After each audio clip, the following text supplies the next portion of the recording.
Last lecture में कर रहे थे, जो प्रोविंशियल फार्मेसी काउंसिल है उसकी हमने जो कैटेगरी है उसके मेंबर्स के बारे में पढ़ा था, जिसमें constitution of state pharmacy council के मेंबर्स हम कर चुके हैं। उसके बाद हम कंटिन्यू कर रहे थे ज्वाइंट स्टेट फार्मेसी काउंसिल। तो इसमें तीन तरह के मेंबर होते हैं, जैसे हमारे फार्मेसी काउंसिल ऑफ इंडिया में थे, ठीक है, और स्टेट फार्मेसी काउंसिल में थे। उसी तरह से जो ज्वाइंट स्टेट फार्मेसी काउंसिल है इसमें भी तीन तरह के मेंबर होते हैं।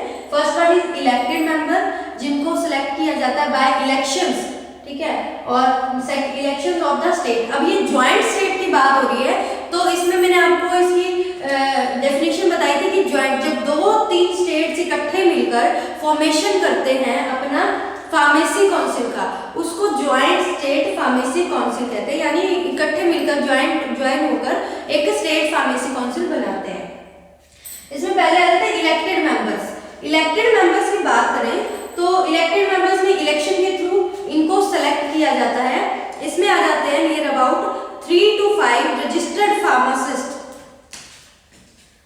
3 to 5 registered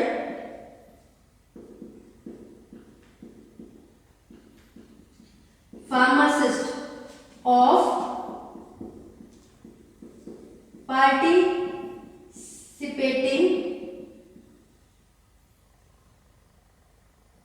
state, ठीक है। 3 से 5 मेंबर्स होते हैं,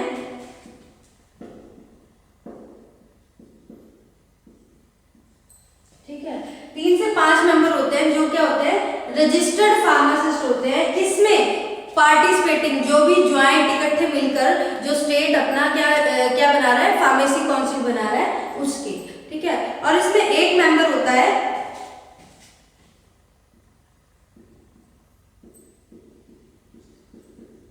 elected by medical council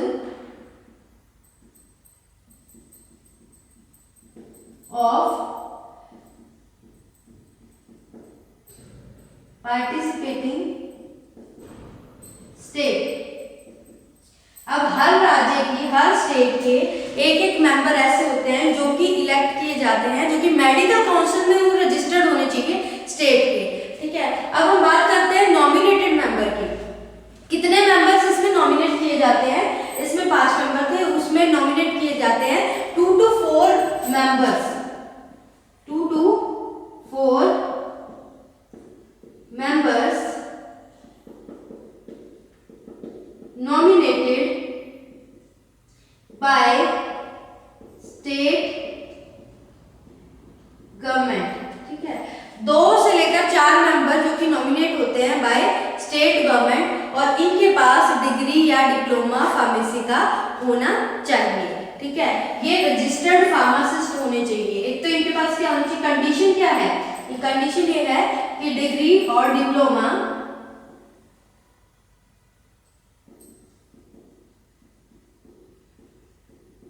in pharmacy,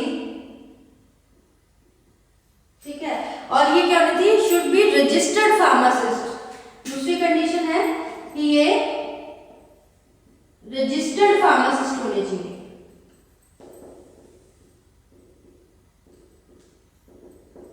ठीक है, ये कंडीशन है। उसके बाद हम मूव करें तो एक्स ऑफिशियो मेंबर की। इसमें एक्स ऑफिशियो मेंबर क्या आ जाता है, chief administrative medical officer of each state. सबसे पहला एक्स ऑफिशियो मेंबर आ गया chief administrative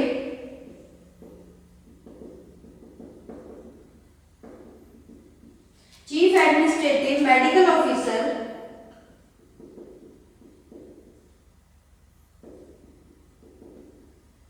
of each state. हर स्टेट का चीफ एडमिनिस्ट्रेटिव मेडिकल, हर स्टेट का, उसमें पर्टिकुलर स्टेट थी, इसमें हर स्टेट का होना चाहिए। Government analyst of each state,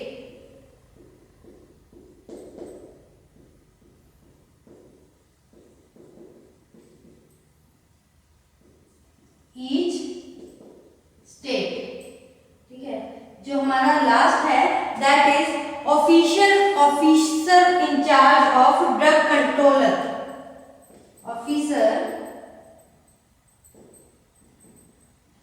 in charge of drug controller. ठीक है, तो ये हो गए हमारे मेंबर्स। अगर हम बात करें इनके कंपैरिजन की, तो देखो इसमें एक तो कंपोजिशन की बात करें कि दोनों में मेंबर्स में क्या क्या फर्क होता है, कि देखो इसमें भी इलेक्टेड मेंबर्स है, इसमें भी इलेक्टेड मेंबर्स है। उसमें 6 मेंबर्स होने चाहिए, इसमें 3 to 5 मेंबर्स होने चाहिए। लेकिन दोनों में क्या है, इसमें भी रजिस्टर्ड फार्मासिस्ट चाहिए, इसमें भी रजिस्टर्ड, पर वो स्टेट लेवल पे है, इसलिए स्टेट में रजिस्टर्ड फार्मासिस्ट होना चाहिए।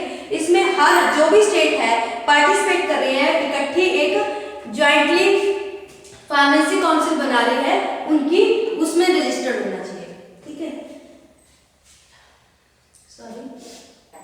उसके बाद जो नेक्स्ट है हमारा 1 member elected by the medical council of state. अब हम बात करें, एक मेंबर होगा मेडिकल काउंसिल ऑफ स्टेट में से, ठीक है, इसमें भी एक मेंबर होगा मेडिकल काउंसिल से, दोनों ही इलेक्शन के थ्रू उनको सेलेक्ट किया जाएगा।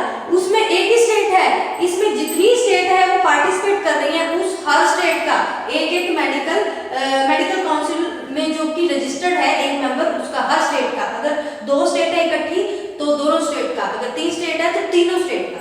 ठीक है, उसके बाद क्योंकि ये उन्होंने ज्वाइंट बनाई है कि हम एक गठन कर लेते हैं 2-3 स्टेट मिलकर। उसके बाद नॉमिनेटेड में 5 मेंबर नॉमिनेट हुए हैं by the state government, nominate करते हैं बस कि वो रजिस्टर्ड फार्मासिस्ट होना चाहिए। कंडीशन ये है कि रजिस्टर्ड फार्मासिस्ट होना चाहिए।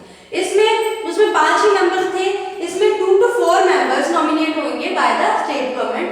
अब उनके पास कंडीशन क्या है, डिग्री या डिप्लोमा होना चाहिए इन फार्मेसी और शुड बी रजिस्टर्ड फार्मासिस्ट। ठीक है, अब ये जो नॉमिनेट होंगे 2 से 4 मेंबर, जितनी स्टेट इसमें जो कंट्रीब्यूशन कर रही है, जितनी स्टेट पार्टिसिपेट कर रही है for the formation of joint state pharmacy council, तो उन हर स्टेट से नॉमिनेटेड मेंबर होंगे। ठीक है, उसके बाद एक्स ऑफिशियल मेंबर्स की बात करें तो दोनों में ही chief administrative medical officer of state, इसमें भी chief administrative medical officer of each state, हर स्टेट का होना चाहिए। ये नहीं कि ज्वाइंट में 2 स्टेट्स हैं तो एक स्टेट का है कोई दूसरे स्टेट को रिप्रेजेंट कर रहा है, ऐसा नहीं। अगर 2 स्टेट्स इकट्ठे होकर फॉर्मेशन कर रही है, गठन कर रही है फार्मेसी काउंसिल का, तो दोनों स्टेट से एक चीफ एडमिनिस्ट्रेटिव ऑफिसर होना चाहिए। उसके बाद गवर्नमेंट एनालिस्ट, ये स्टेट गवर्नमेंट नॉमिनेट करती है, वैसे इसमें गवर्नमेंट एनालिस्ट जो कि हर स्टेट क्या करती है, हर स्टेट का गवर्नमेंट एनालिस्ट, 2 स्टेट है तो दोनों स्टेट का होना चाहिए। उसके बाद officer incharge of drug controller, officer incharge of drug controller of each state participating in the formation of joint state pharmacy council. ठीक है, ये हो गया हमारा इसके जो मेंबर्स थे या कौन कौन से मेंबर्स हैं जो कि मिलके एक जॉइंट स्टेट फार्मेसी काउंसिल बनाती है। अब हम बात करें जो ये जॉइंट और स्टेट फार्मेसी काउंसिल है, ठीक है, ये मिलकर क्या बनाती हैं, ये दोनों मिलकर एक एग्जीक्यूटिव कमेटी बनाती है। हम बात करें इन दोनों ने मिलकर, ठीक है, क्या बनाती है, फॉर्मेशन ऑफ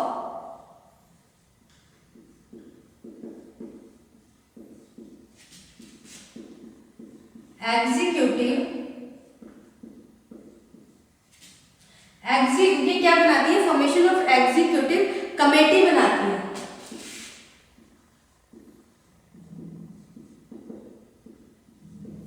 ठीक है, एग्जीक्यूटिव कमेटी बना दी।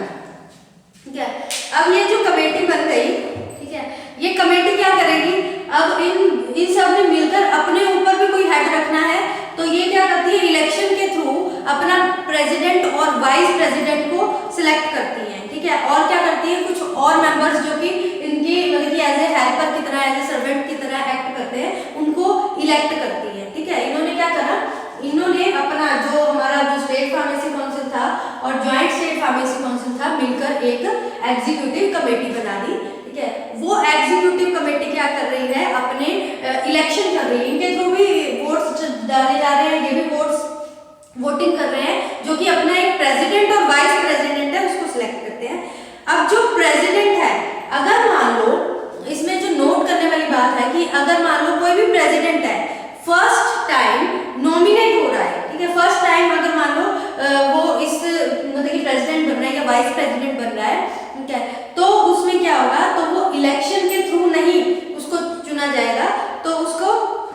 जो गवर्नमेंट है, ठीक है, जो गवर्नमेंट है after the constitution of state pharmacy council, first time अगर वो चुना जा रहा है तो गवर्नमेंट उसको नॉमिनेट करेगी, तब उसको इलेक्शन के थ्रू प्रेसिडेंट या वाइस प्रेसिडेंट नहीं बनाया जाएगा। अगर फर्स्ट टाइम वो नॉमिनेट हो रहा है, फर्स्ट टाइम उसको प्रेसिडेंट बनाया जा रहा है तो, ठीक है।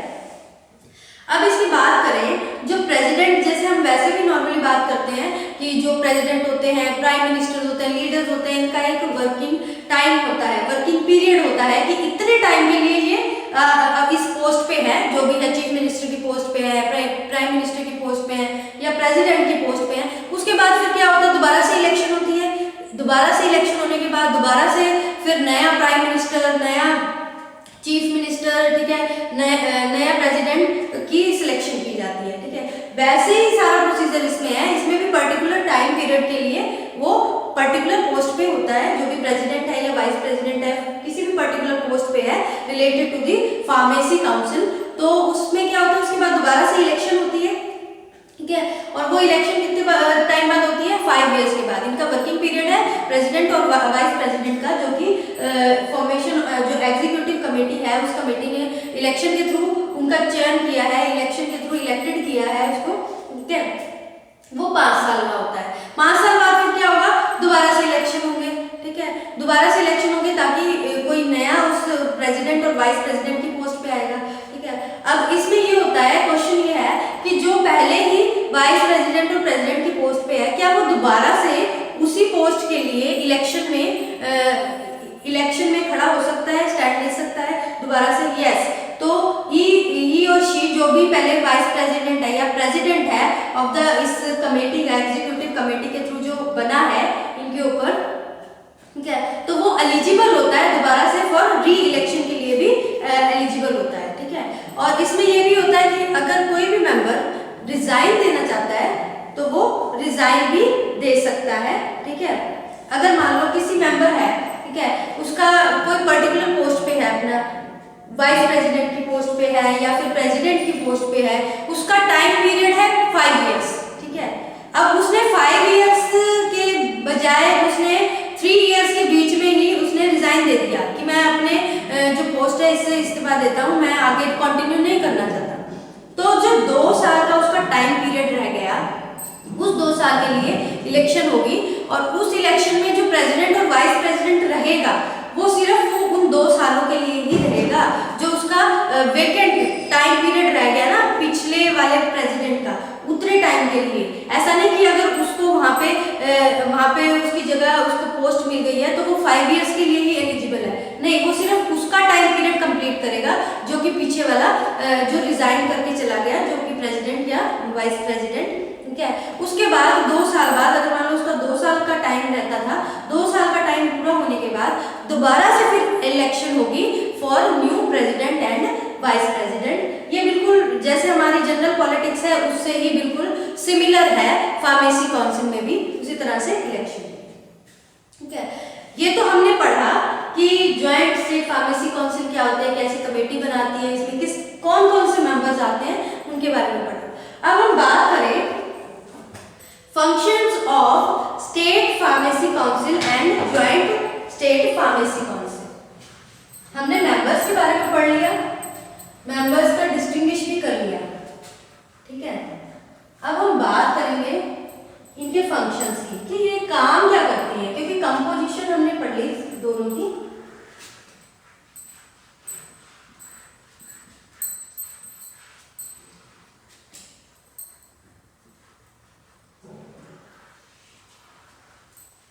Now, functions of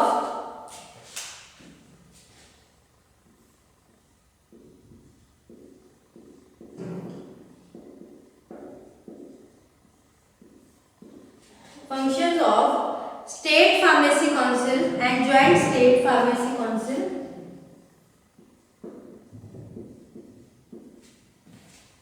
and joint state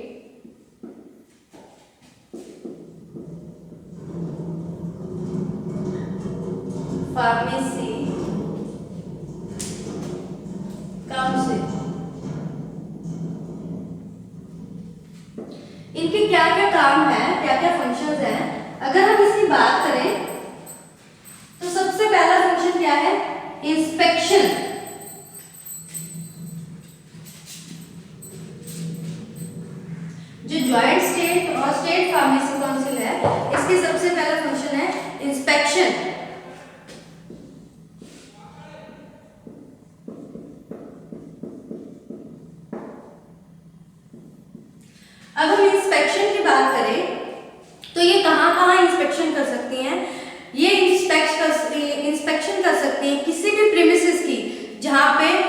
की कंपाउंडिंग एंड डिस्पेंसिंग होती है। ठीक है,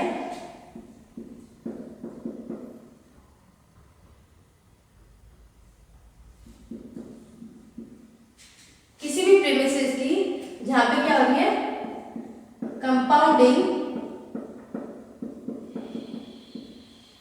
and dispensing of drugs.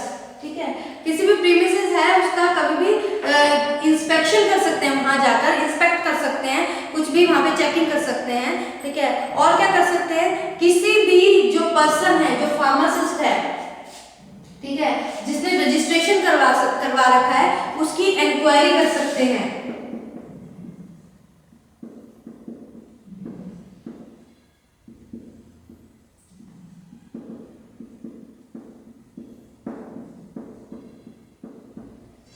Inquiry कर सकते हैं, जैसे कोई भी, अब मान लो जो शॉप में होते हैं, जिनकी अपनी शॉप होती है, फार्मासिस्ट होते हैं, रजिस्टर्ड फार्मासिस्ट होते हैं, तो ये इसमें डीआई होते हैं, ये स्टेट काउंसिल, फार्मेसी काउंसिल के थ्रू ये उनको भेजा जाता है कि आप देख कर आओ, तो वो डॉक्यूमेंट्स चेक करते हैं कि ये वाकई में रजिस्टर्ड है। कई बार क्या होता है, रजिस्टर्ड होते हैं लेकिन उनका टाइम ऑफ रिन्यूएबल आ जाता है और वो रिन्यू नहीं करवाते अपना लाइसेंस, तो वो चीज कभी भी चेक कर सकते हैं, इंस्पेक्शन कर सकते हैं। ठीक है, अब ये क्या कर सकते हैं, और क्या इनका फंक्शन है, इन्वेस्टिगेशन कर सकते हैं किसी भी कंप्लेंट के लिए, इन्वेस्टिगेशन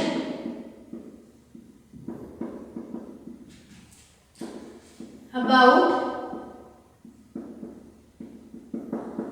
रिटन कंप्लेंट। कोई भी लिखित में अगर किसी ने कंप्लेंट दी है तो उसकी भी जांच पड़ताल, पूरी इन्वेस्टिगेशन करवा सकते हैं, इनको इस चीज की अथॉरिटी होती है। ठीक है, और ये सारे फंक्शंस ये क्या परफॉर्म करते हैं। ठीक है, ये एग्जीक्यूटिव जो हमारी कमेटी है उसके अंडर आते हैं, तो ये अलग अलग इस तरह से इंस्पेक्शन में यही है कि कोई भी प्रीमिसेस है जहाँ पे कंपाउंडिंग और डिस्पेंसिंग हो रही है, या फिर कोई भी मैन्युफैक्चरिंग कंपनी है, मैन्युफैक्चरिंग प्लांट है, मैन्युफैक्चरिंग यूनिट है, उस प्रीमिसेस पे जाके इन्वेस्टिगेशन कर सकते हैं, उनके लीगल डॉक्यूमेंट्स चेक कर सकते हैं, उनका जो वर्किंग एरिया है उसको विजिट करके कुछ भी है सब चेक कर सकते हैं और रिपोर्ट आगे सेंड कर सकते हैं। इंक्वायरी कर सकते हैं, कोई भी जो पर्सन है फार्मेसी के अंदर रजिस्टर्ड है, ठीक है, उसके बारे में पूरी इंक्वायरी कर सकते हैं कि ऐसा तो नहीं है कुछ इलीगल वे से कुछ कैरी ऑन हो रहा है through the person in the field of pharmacy. और क्या कर सकते हैं, कोई भी कंप्लेंट है जो कि रिटन फॉर्म में है उसकी भी इन्वेस्टिगेशन कर सकते हैं। ये हो गया इंस्पेक्शन। जो उसका नेक्स्ट फंक्शन है वो है maintenance of first and subsequent register of pharmacist.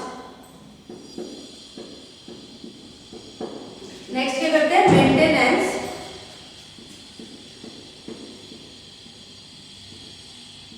Of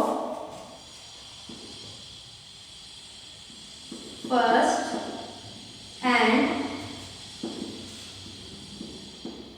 subsequent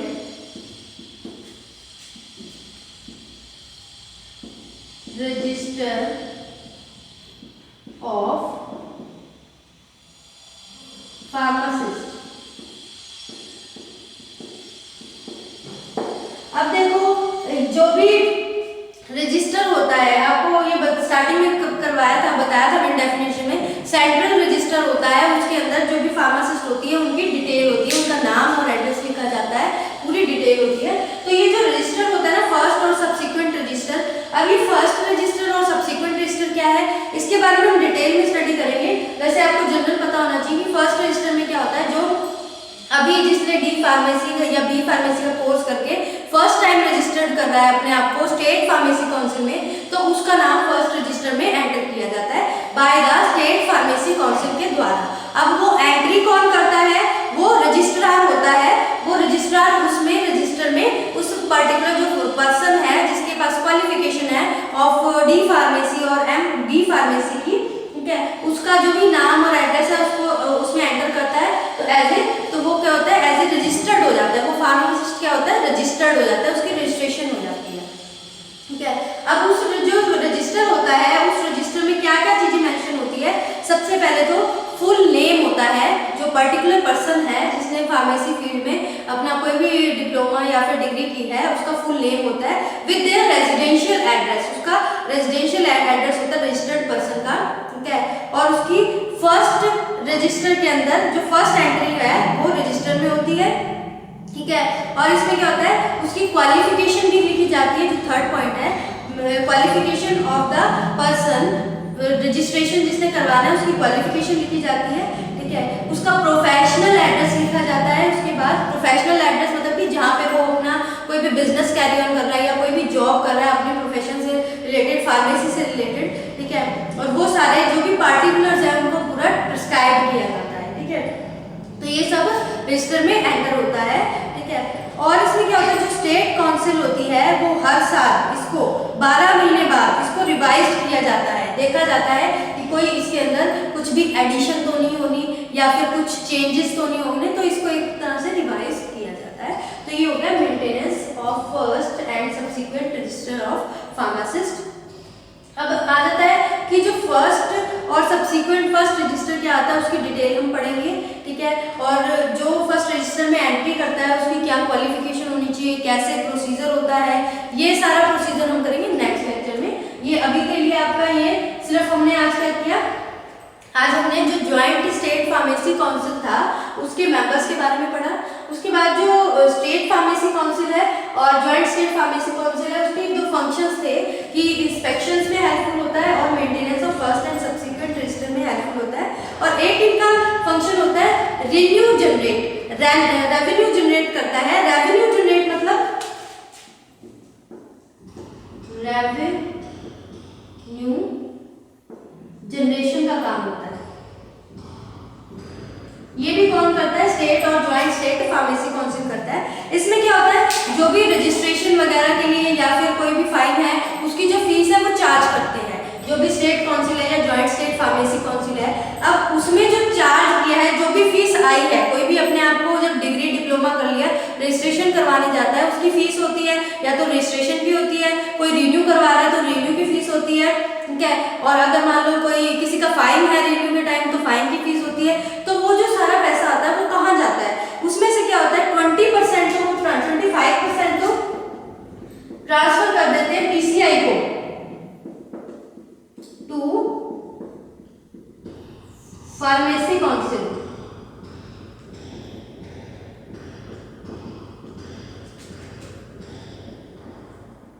और जो 75% है यानी 75% है वो किसके पास रहता है, वो स्टेट काउंसिल अपने पास रखती है।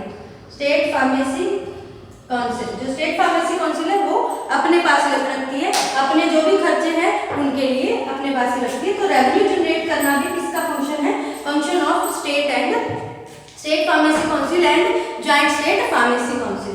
तो ये हमारा हो गया फंक्शंस स्टेट फार्मेसी काउंसिल के और ज्वाइंट स्टेट फार्मेसी काउंसिल के। फर्स्ट वन इज इंस्पेक्शन, किसी भी प्रीमिसेस की इंस्पेक्शन कर सकते हैं जहाँ पे कोई मैन्युफैक्चरिंग यूनिट है, कंपाउंडिंग या डिस्पेंसिंग हो रही है।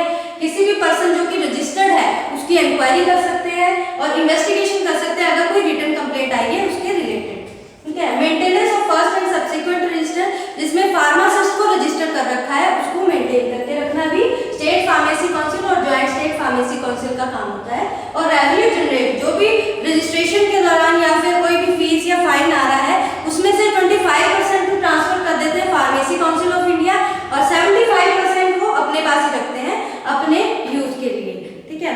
तो ये आपका लेक्चर हो गया। नेक्स्ट लेक्चर में हम करेंगे जो फर्स्ट रजिस्टर है वो क्या होता है, उसके लिए क्या क्वालिफिकेशन रिक्वायर्ड है, उनकी डिटेल में पढ़ेंगे। अभी आपका इतना ही लेक्चर है, ठीक है। Thank you students.